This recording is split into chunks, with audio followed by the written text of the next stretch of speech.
Welcome to the Game Changers podcast. Sport has the power to transform people's lives both on and off the field, and women's sport has the extra ability to knock down barriers and challenge the status quo. I'm Sue Anstiss, a founding trustee of the Women's Sport Trust charity and the founder and CEO of Promote PR, one of the UK's leading sports communications agencies. I am thrilled to say that this series of The Game Changers is supported by Barclays and will focus on fearless women in football, reinforcing Barclays' huge commitment to the beautiful game. Last year, Barclays announced the biggest ever sponsorship of women's sport in the UK, and the Barclays FA Women's Super League became Europe's first fully professional women's football league. A big part of Barclays' investment in women's football also went into establishing the Girls' Football School Partnerships, with the aim of ensuring that all girls in England have equal access to football by 2024. My guest this week is incredibly passionate about ensuring all girls get the opportunity to play football. Stoney MBE is manager at Manchester Utd Women. Capped over 100 times for England, Casey also captained the Lionesses and Team GB during the London 2012 Olympics. I was keen to know where Casey's passion for football began. I grew up in a cul-de-sac full of boys, only two girls, and I always had a love for football. I was never really into dolls and things like that. I was always out playing, active, climbing trees, going places I shouldn't have been going probably at my age. But yeah, we used to just put jumpers down for goals and play, and I always had a natural ability at it. My mum said even when I was kind of 3 in the garden, she had people around and they were like, oh, she's actually really good with the football. So I think football found me more than I found it, and I've always loved it. And I've heard you talk in the past about sort of growing up and perhaps not having money for new boots and kit and so on. Did that ever put you off, or think that wasn't for you? No, I don't think my parents would let me, because they're very much about what you can do rather than what you've got to do it. So yeah, it was a struggle at times, because you had to pay to play, and even £3 on a training night, £5 on a match day, and paying for your kit was a real push for us. We didn't have a lot of money. Even when we moved from Essex to Morden, we had to stop swimming because my mum couldn't afford for both of us to swim, myself and my brother. So it was one could go but both can't go, so neither of us went. I was lucky that football was a little bit cheaper.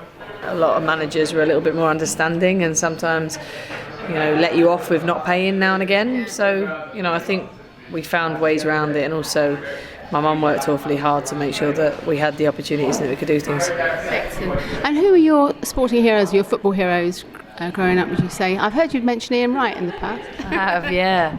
There wasn't any female ones, if I'm really honest, because they weren't on the TV or in the papers or not visible at all. I didn't even really know women's football existed at that level. So I loved Arsenal when I was really young, and I loved Ian Wright because he just always played with a smile and with an enthusiasm and energy that just made me want to play the game.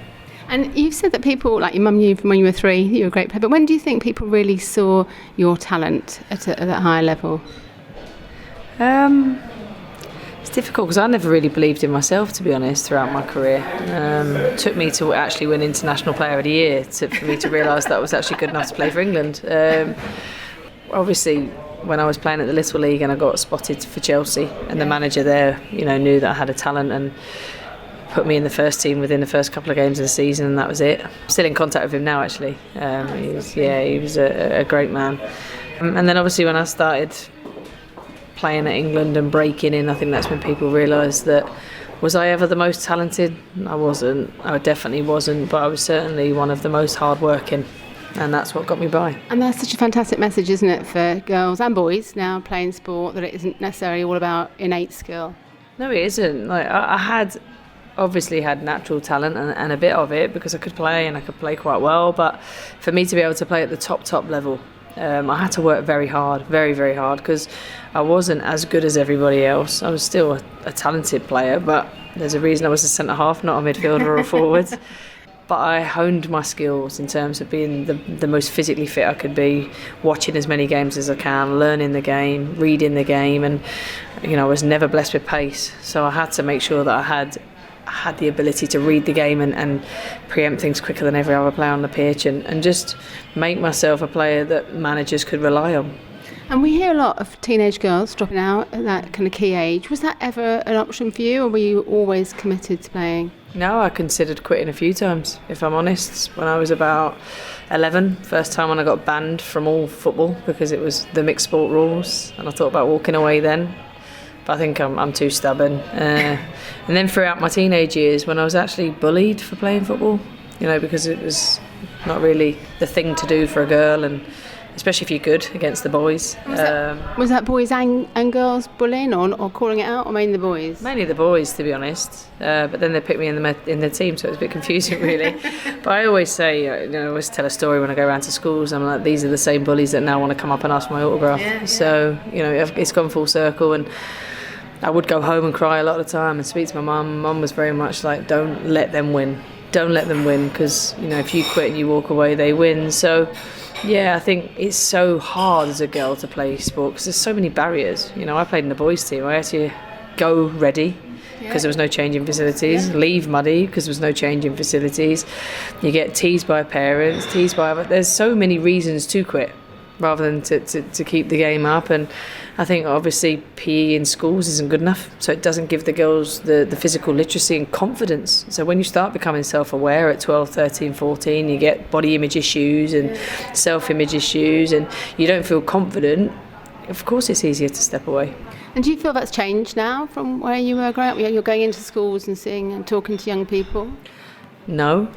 If anything, it's probably getting worse because of the pressures of social media and the pressures that media put on young girls to look a certain way and be a certain way, and also the government doesn't invest in sport, especially in schools. So, it's very much about maths, English, science, and I wasn't a very bright person. I got by in school, I wasn't very academic, and if they would have talked to me and said, right, do an essay about England in the World Cup, or let's do maths on percentages of possession and shots, I would have been way more engaged, and used sport as a tool for good for me for that. But I think they put such an emphasis on the academic students and not so much on the practical students, that I think everyone learns in different ways. Absolutely. But unfortunately in this country we have a bit of a one shoe fits all, and so I don't see a huge amount of change in that. I wish it would change more. I think we have an awful lot to do in primary schools because it's not the teacher's fault. I think they get half a day's training. Yeah.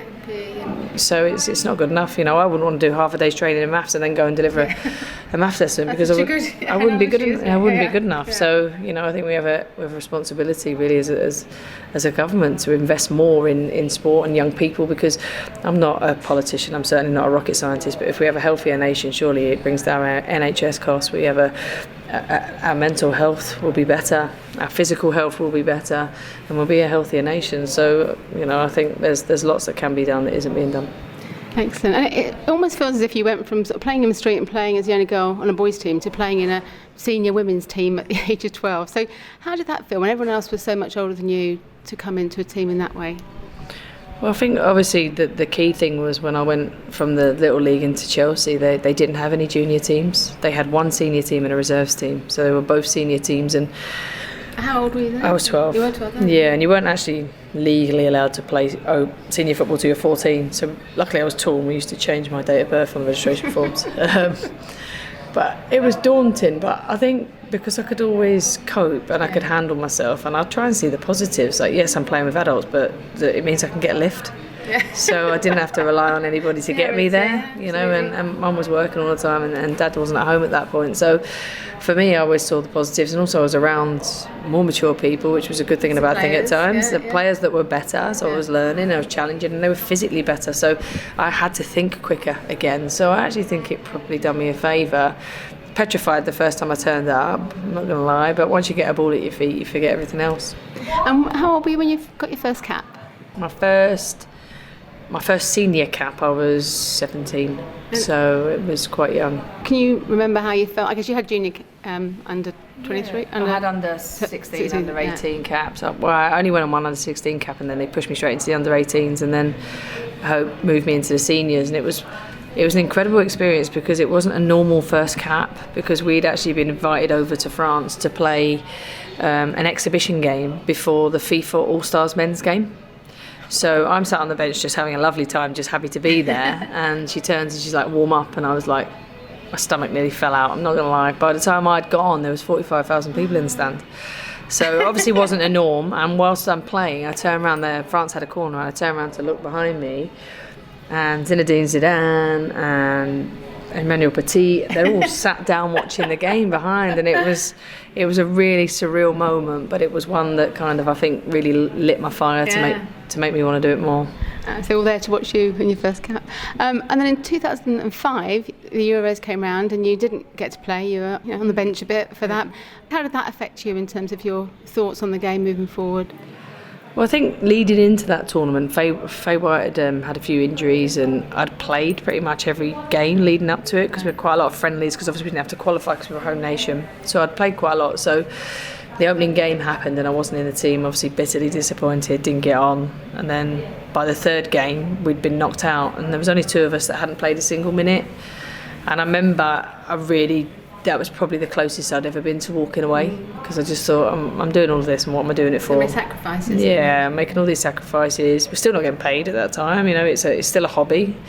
I'm missing all these things, weddings, christenings, friends going out, weeks away. I'm having to take unpaid leave from my job, because we didn't get time off to do it. So I just thought, why am I doing all this? And I had a long, hard think after it, because it was the summer, obviously, so I had a little bit of a break. And I'm not a quitter, and I love trying to prove people wrong, but also trying to prove myself more so prove it to myself that I can do it. So I made a real conscious effort to change what I was doing, and I thought, you know what, if I'm not maybe as talented as everyone else, maybe I'm not as skillful as everyone else, I've got to find a different way. So what I did is I made myself one of the fittest players in the team. I trained every single day. I used to get up luckily around that time I was working at the David Beckham Academy, got a job there, so I had access to two full-size pitches.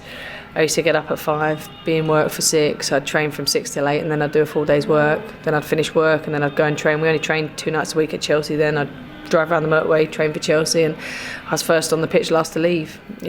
Christmas morning I'm going out for a run, and everyone else thinks I'm nuts, and I know what it's going to take to get me there. Do you know what I thought to myself? If I give everything and I try, then I can't look back and blame anyone else, because I've done everything. I didn't want to look at myself and think, if only I'd have done more.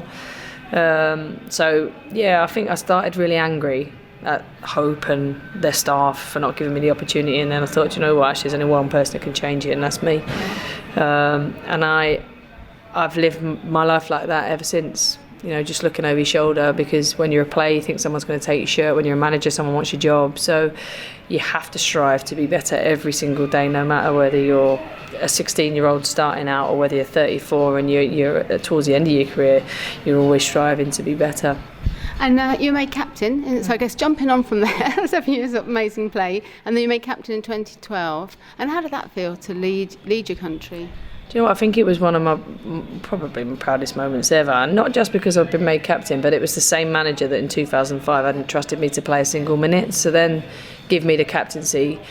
I think she said, you've earned it. And she obviously valued the amount of hard work that I'd put in. And she also said to me, you've got a thick enough skin.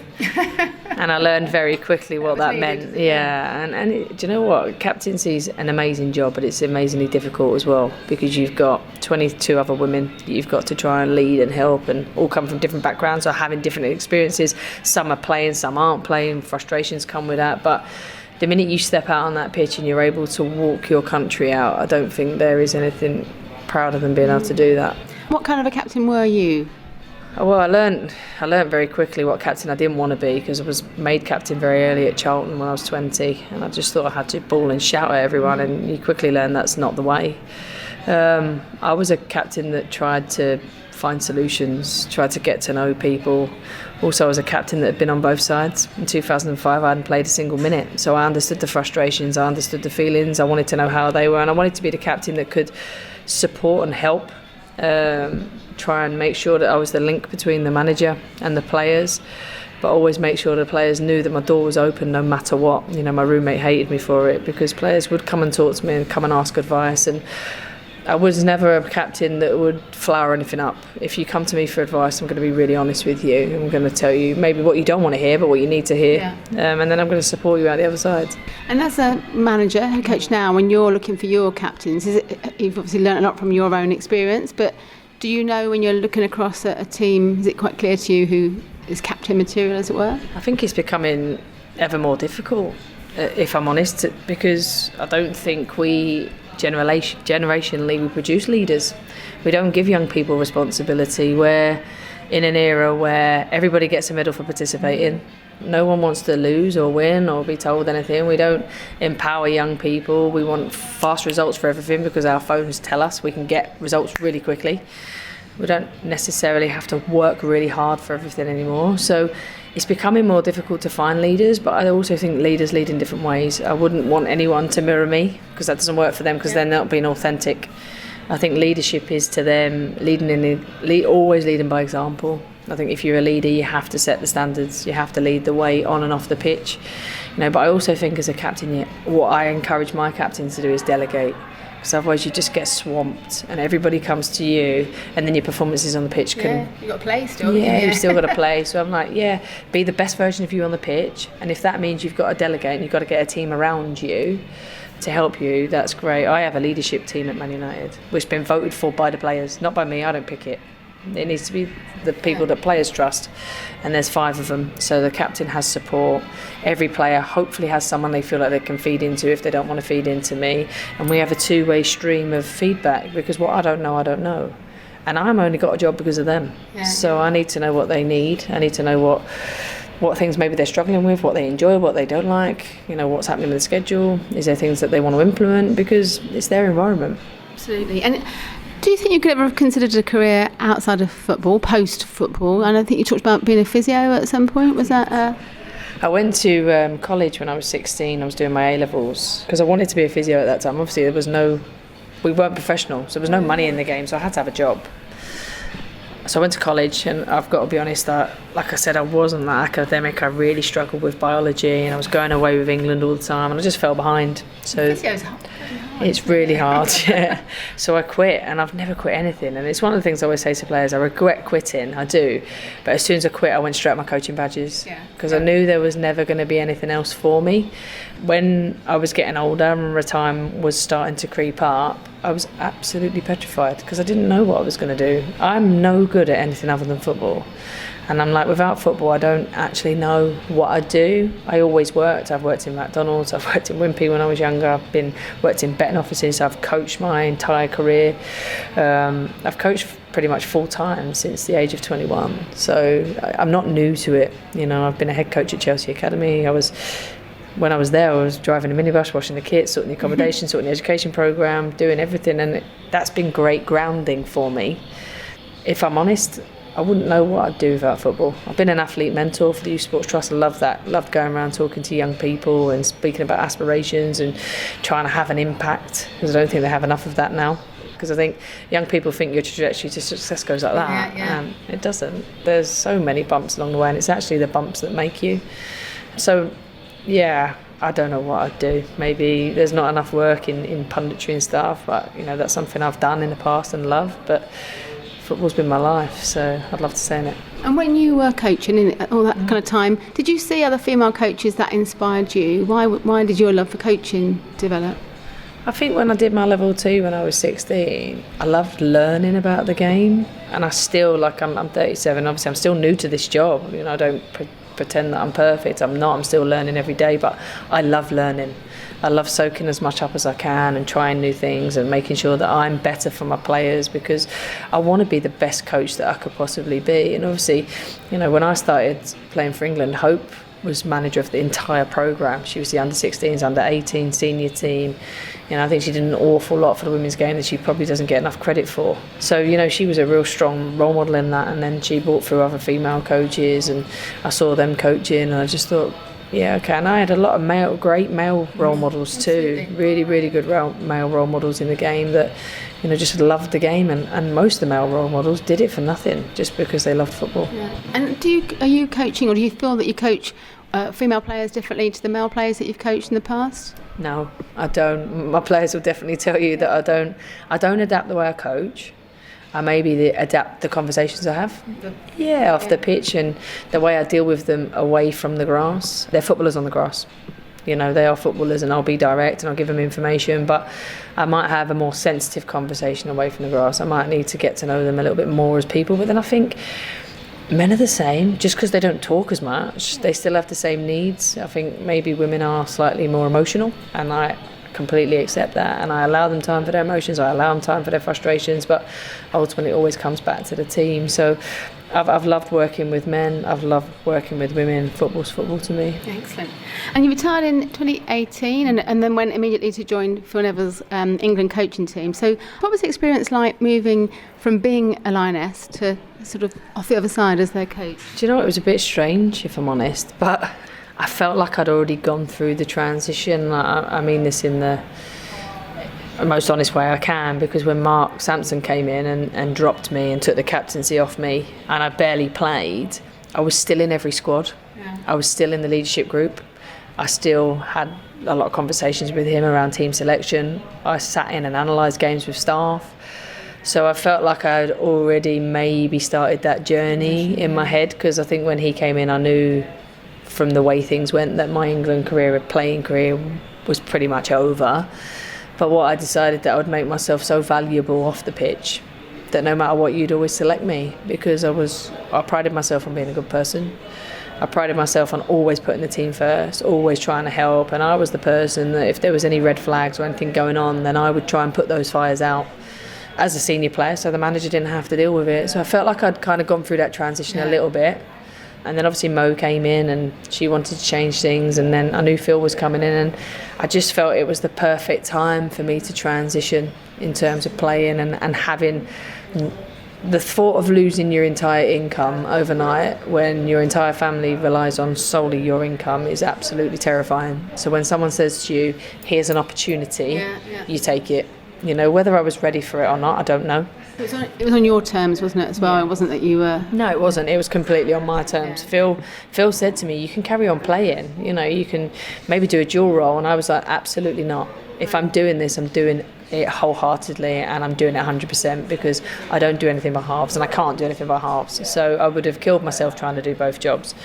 So it was the right time. My body had told me it was the right time too. I kept breaking down. I missed the entire Euro 2017 tournament through injury, even though being there. So it was the right time for me to call it a day. And I knew it was right because I didn't have any regrets. Yeah, that's fantastic, isn't it? A lovely position to be in. And what do you think has been the biggest challenge moving from being a professional athlete at Lioness to being a coach? Does it feel different in the way you're living your life? Way more hours. Way more hours. I thought I was dedicated as an athlete, and it doesn't even compare. You know, don't get me wrong, I could do as many hours as I wanted, but if I'm going to do it properly, you know, there's days I get into work at 6 and I'm home for 7 at night most days, and that's a choice. Yeah, I get in early because I want to exercise. I leave late because I want to be doing things, and I want to make sure that I'm really, really productive with the time that I've got. I'm on the grass every day. The hours are one of the biggest challenges. One of the biggest challenges was laying the boundaries down, because I was a teammate to some of these players. Some of them are my friends, you know, and you've still got to have to be objective. You've got to have honest conversations. You've potentially got to put these people out of a contract, and they're your friends. So laying the boundaries was really important for me. And do you know what? Being honest enough to know that with myself, to know that I've got so much more to learn and I'm going to make mistakes, but holding my hands up when I do. And I haven't got everything right. I've made loads of mistakes, but that's why I've got good staff around me, and that's why I communicate with my players constantly. I think what I've tried to do is think about all the things I wanted as a player. You're not always going to get what you want, but all the things I wanted as a player, and try to implement them as a coach, because I think they're giving the players their schedule 3 months in advance is an easy win. But I used to have 2 kids and get mine the day before. So how do you plan? How do I let my players from overseas go and get cheap flights because they can plan it? How do I let my players that want to go get their nails, their hair, go and see family, go and see loved ones? We don't pay these players enough money to not let them have a life outside of football, and that balance is so important. Brilliant, that's fantastic to hear. So not long after you took the job with the Lionesses, with Phil Neville, you've learned about the opportunity at Man Utd to be the first manager at Man Utd Women. I feel like it must have been a dream job for you. Was there any hesitation in hearing about it that you didn't throw your hat into the ring, as it were? Yeah, there was. I've got to be honest, there was a real hesitation not to throw my hat in the ring because I didn't think I'd get it, if I'm honest. I knew there was a certain calibre of manager going for the job. I'd heard some names of real top managers that have been in the game going for the job, so I thought, well, why on earth are they going to give it to me? You know, so there was a reservation there. I was in a job, so it was a risk, but it was a very open and honest dialogue with Phil. It's fantastic, isn't it? Yeah, and he fully supported it, and he knew even after 3 months I was getting really frustrated in the international setup because you're not coaching enough, and I wanted to learn, and 4 days every month it wasn't enough for me, you know. So I wanted to be in it day to day.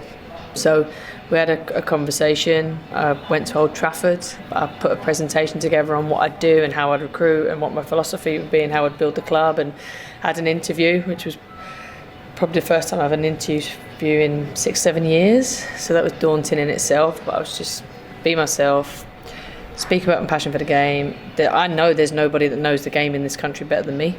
Yeah. So obviously I knew what players I could recruit as well. And I'll be honest, I walked out the door and it was my agent that took me. He said, "How'd it go?" And I said, "I actually don't know." I was really honest, I had no clue. And then obviously I got the call to say I'd got the job. And how did you feel then? It's almost like excitement to have it, but yeah. God. I was like, oh my God, right. We start pre-season in July, and I obviously... When was it? When was it you were appointed? End of May. And obviously we couldn't actually do anything until we had the licence announced. And then when I got announced, I think it was something like June the 8th. So from June the 8th to 8th of July, I had to recruit an entire full-time team, 21 players, all my backroom staff, and I was going on holiday for 2 weeks in that time. And I couldn't cancel my holiday because I hadn't had a holiday in a long time with my kids. So I was like, right, I've got to go away. And I'm lucky that I can call a lot of people in the game. I knew a lot of people. I got recommended some fantastic staff. I met with them. It was a hell of a lot of stress, a lot of sleepless nights, a lot of worrying that whether we'd get the contracts over the line, whether we'd get that player. And I knew the type of players I wanted. I knew the type of squad that I wanted. I wanted a young squad to start with, and I knew that going in the championship, that being full-time with a young squad, we could grow and develop together. A lot of train journeys, a lot of meeting with agents. That's not my favourite part of the game. But we got there, and 8th of July we walked into pre-season and we were all ready to go. That's extraordinary, isn't it, really? And did you feel the massive pressure, because it was such a high profile, the club, the appointment, etc., in that first season? Did you feel immense pressure? Do you know what? I don't think I did, because I think I was so well supported by the club. I had so many people helping me, making things happen and making me feel like the club took the pressure off me. They said there's absolutely no pressure to get promoted. We're going to make mistakes. As a club, we were saying we're going to see how this goes. We might make mistakes. We're going to try and do it the best we can, but they're new to the women's game. I had to educate them on quite a lot of things, and then they had to educate me because I've never worked with contracts before, etc. So it was a working together progress, and so I think they took the pressure on me. When I walked out at Tranmere for the first game, I think there was an element of, this is it now, I'm in it, and everyone's looking at me, you know, and I know there's an element of probably people wanting me to fail, probably people thinking I shouldn't have got the job, I hadn't earned my stripes, and I do remind people that whilst I was playing, I'd coached for 15, 16 years, you know, so it wasn't the first thing for me to do. I'd also been a player manager at Chelsea, and if you've ever been a player manager, it's the most challenging thing you can ever do. But I trusted my players. I knew how hard working they were. I knew the work we were doing on the grass. I knew the fantastic support I had at the club, and we won our opening game 12-0, so that kind of took the pressure off a little bit. Yeah. And that's fantastic to hear in terms of the support from the club. And you've recently re-signed to 2022, which is amazing. So in terms of what Man United are doing to drive forward the women's game, what do you think they're doing perhaps that other clubs aren't doing? You're proud of the way they're leading?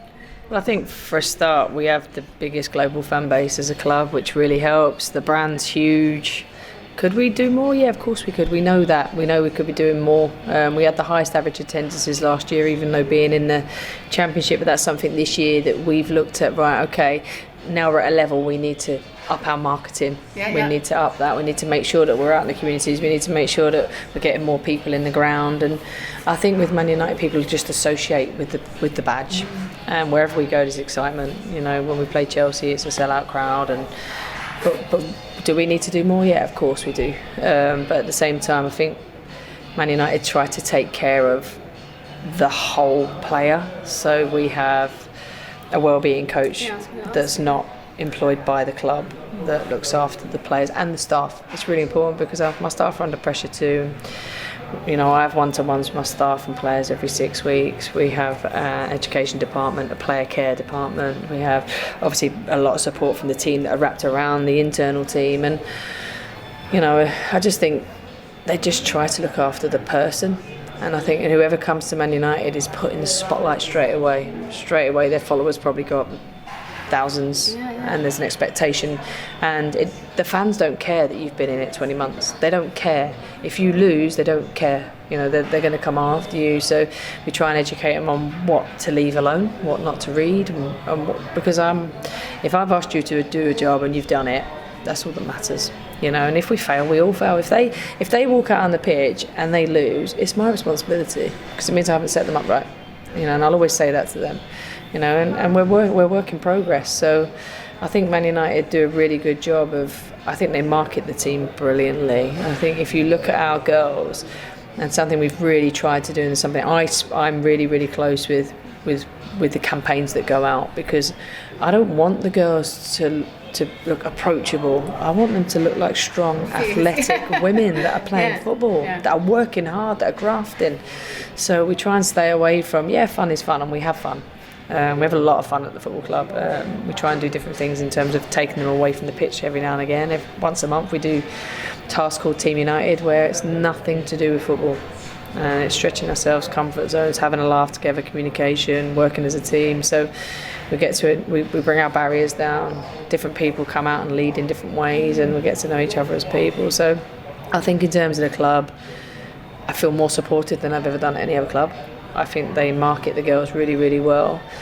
But at the same time, they keep the pressure off the players, which is really important. It's fantastic. Sounds like a dream, isn't it? Yeah. And you've been quite, not outspoken, but you've talked in the past about stadiums, about whether you would want to be playing in Old Trafford on a weekly basis, or whether that's not quite the time yet. So what are your thoughts there on that for the women's game now? Yeah, I think I've been quite clear this season. Obviously, we opened at the Etihad, and it was a great experience, great crowd, but kind of set the objective for the club to say, until we're getting 5, 6, 7, 8 and we're selling out Lee, then why would we go to Old Trafford? Because I've looked at all the games this season where they've played in big stadiums.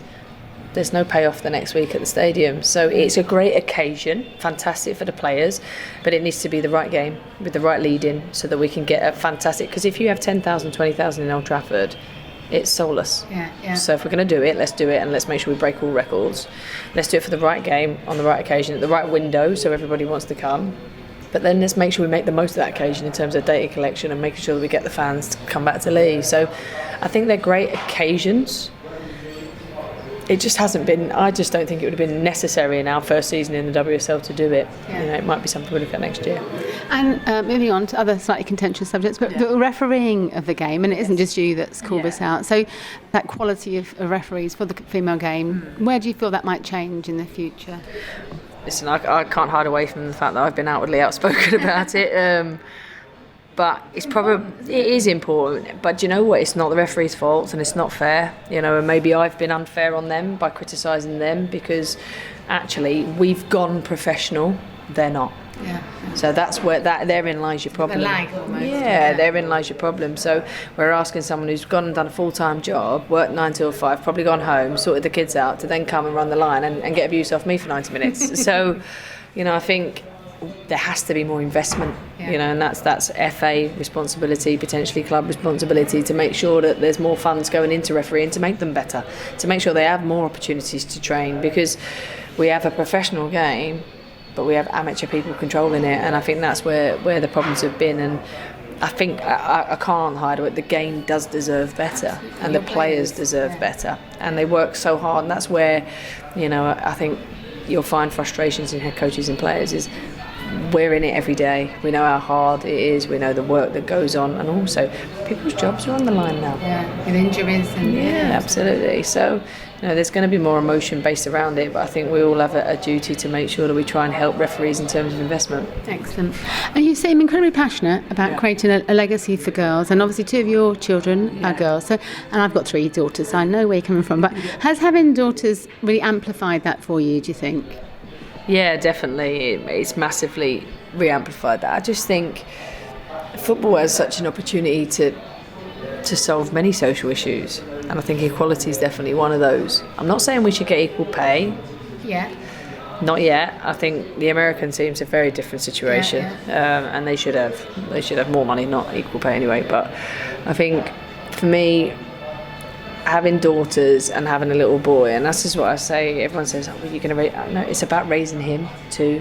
Yeah. To know that no matter what, they're equal. They deserve the same opportunities. They deserve the same pay. They should be able to go for the same job. And if they've got the same job, they should earn the same money.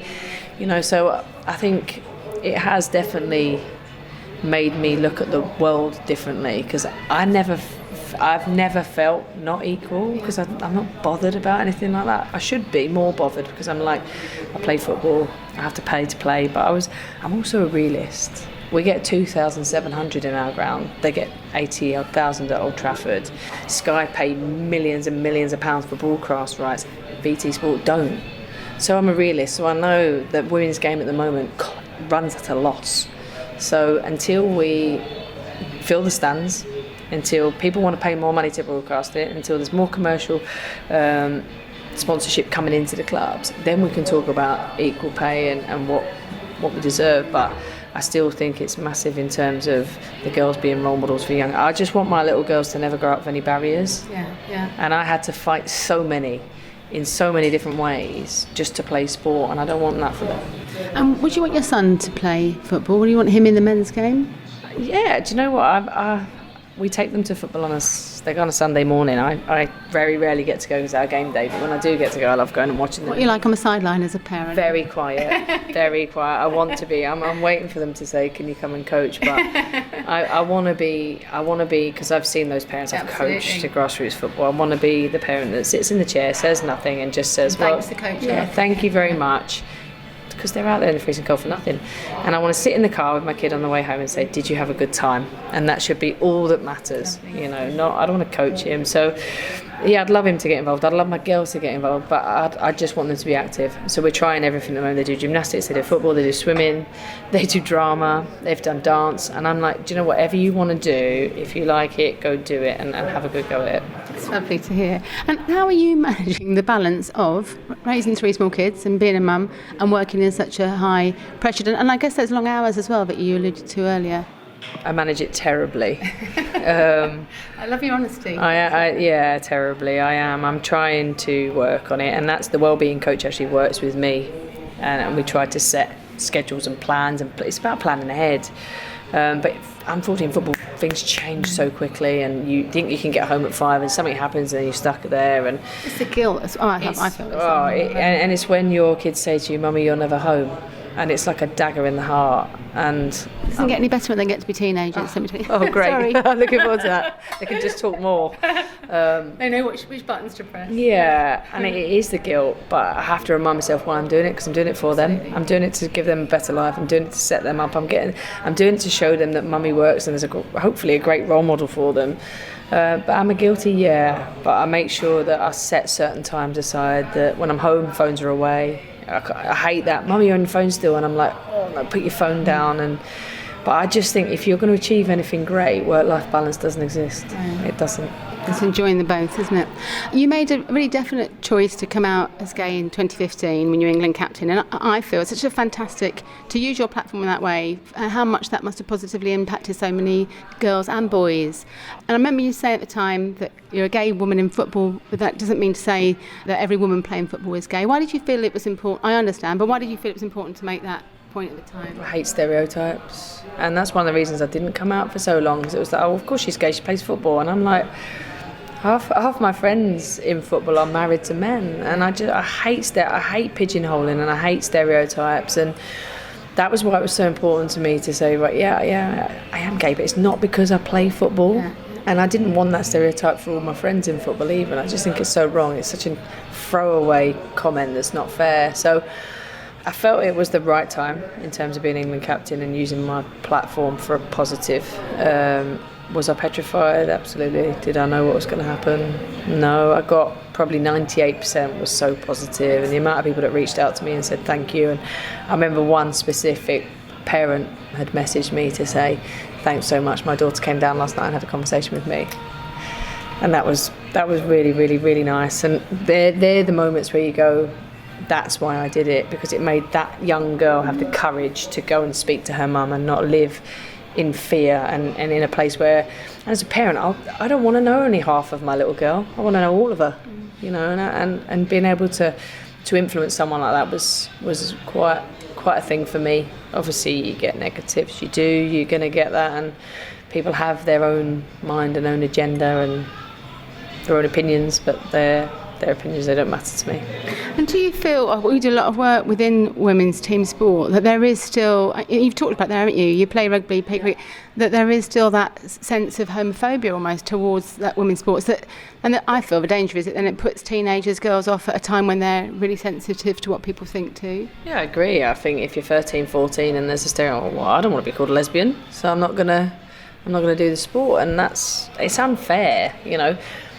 Listen, there is a lot of gay women in sport. There is, you know, statistically there is, and it's actually because it's more accepting. Absolutely, yeah. But it doesn't mean that there's not a lot of heterosexual women. There's an awful lot, and I think it could. I think you're right. I think the stereotypes of being butch put people off. I think the stereotypes of being gay put people off, and I'm like, it's not seen. It's more so in probably football and rugby. Yeah.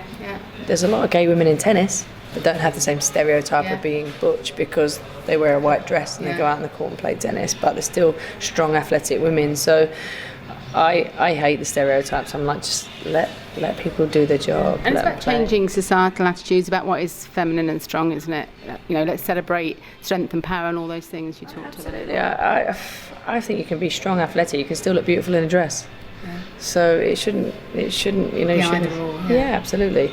You launched a fabulous book earlier this year, last year? This year, was it? What year are we in? Yeah, 2020, last year, end of last year. Yeah. Wasn't very slick, was it? Called Changing the Game. So can you tell us a little bit about that and why you wrote it?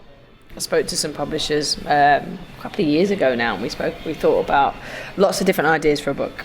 One was going to be a kids fiction book, another one was going to be the idea we came up with now, and I thought it was a fantastic idea because when I was growing up, if I wanted to think about myself as a footballer, I couldn't see myself in book form at all, you know, and I think I'm so grateful to all the pioneers that went before me that made the game what it is, the pioneers that are in the game now that are making what it is, and I thought they've never been celebrated, and people don't know enough about the players in the world, don't know enough about the journey that the women's football's gone on, and I thought this was a great idea to make women's football more visible and give those little girls something to see and believe in, and to celebrate the players that have gone and are present now that are fantastic. So there's enough. You can go into any bookshop and pick up a book about a male player. Yeah. There's very rarely you can go in and pick one up about female players. And I love that you've got broadcasters, you've got other people working within the women's game as well as the athletes too. I think it just, the thing I'm keen on as well is, you know, even as a player, when you step out the game, people go, oh, you're going to go into coaching. Well, not everybody wants to be a coach, but there's so many more avenues that are open to women now. And it sounds terrible to even say that. They should always be open to women. It's a job, you know, whether it's broadcast, whether it's media, whether it's journalism, whether it's photography, whether it's PR. Someone's got to do it. There's so many more, and I think women are brilliant at their jobs, and I always think, you know, I love having women in my team, but I love having men in my team too, because I think if you have men and women together, you have a much better decision-making process, and I wouldn't have one or the other as a single identity. So, you know, I think football now, fortunately, is opening its doors and catching up with society. But just in closing, a little bit more about coaching, because I guess that's where you are and who you are. So I do feel there's a sort of lack of women still at that very highest level, and performance directors across lots of sports, Olympic and Paralympic sports too. So why do you think that is still now? I was looking at the Olympic figures the other day, and I found it quite shocking actually in terms of the amount of female coaches. It's not a lot at all. I think first of all it's opportunity. I think who's doing the job interview, who's interviewing the people, probably men, a lot of it. I think a lot of it's come from, in terms of, there's more women coming into the game now because the women's game's perceptions changed. So it's changing perceptions of female coaches. And I think, what's the girls who's just been in the NFL? Oh yes, I know who she is, but I can't remember her name. But yeah, she's amazing. 49ers coach. Absolutely incredible. And it made me step up and go, wow. Yeah. But it makes you step up because she's the only one. Yeah. And you go, well, it's sport. If you know it and you're dedicated, it shouldn't matter whether you're male or female. But I think it's opportunity. It's probably the fear that a woman might want to take 9 months off at some point for maternity, which, happens. That's life. That's why we're all here. I think it's probably, it goes back years where women haven't been in it. And also there's probably, if I go from my experiences, every coaching course I've ever been on, I'm the only woman in the room. Unless you're a strong person, it's daunting. It's absolutely daunting. So it's putting themselves through it. It's then women have stereotypically a different role to play as well. Are they mum at home at the same time as trying to be a coach and looking after their family? So I think there's loads of reasons, but I think that it has to change. It has to change in terms of investment into coaching, giving women opportunities. So you have the Rooney Rule in America. Why can't there be a similar rule for females? Yeah. And finally, for girls coming through and listening to this podcast and thinking about a career in coaching, what gems of advice would you give? Get out and do it. First of all, get yourself on a course to get yourself the opportunities. Get out, find a local team, whatever you want to do, just immerse yourself in it, because I think once you're in it and you start coaching, the opportunities get better. It's the fear of getting out there. Take the local team, take the grassroots team, see what opportunities there are to do it. Watch as much of the game as you can. Get yourself on as many coaching courses as you can. Surround yourself with people that coach. Go and learn off others as well. I'm never too proud to say I'd go and watch anybody, because I think you can learn so much off other people in terms of the way they are as a person, their manner, maybe their drills they do, the way they coach their players. You can learn so much. So you've got to immerse yourself in what you want to do, and you've got to be prepared sometimes to be uncomfortable doing it, because you might be on a course on your own as a female. You might be in an environment where it's all men. You might have to struggle for a little while and maybe learn as you go and make mistakes and be okay with making mistakes, because we all make mistakes. Thanks to Katie for sharing so much about her life and career. I have no doubt she'll be a massive inspiration to many young women coming into the sport. Thanks also to Barclays for their huge support for the Game Changers podcast, which enables us to take the stories of these fearless women in football to an entirely new audience. If you've enjoyed this podcast, you can make sure you don't miss out on future episodes by subscribing to the Game Changers. And it would be fantastic if you could leave us a rating or a review wherever you listen to your podcast. It does make a massive difference. You can find out about all my guests at promotepr.com/gamechangers and find me across social media at Sue Anstiss, or find the Game Changers on Twitter, Facebook and Instagram. Thanks for all your feedback. It is really wonderful to hear how much people are enjoying the Game Changers. Finally, I'd also like to thank Sam Walker from What Goes On Media, who's been a really brilliant executive producer for the Game Changers podcast. Next week, I'm talking to Hope Powell, CBE, the trailblazing former England women's football manager and the first woman ever to be awarded a UEFA Pro licence. You're so consumed, I think, at the time about just trying to do a good job. I think my first thing was, I cannot fail this. I cannot fail. The Game Changers. Fearless women in football.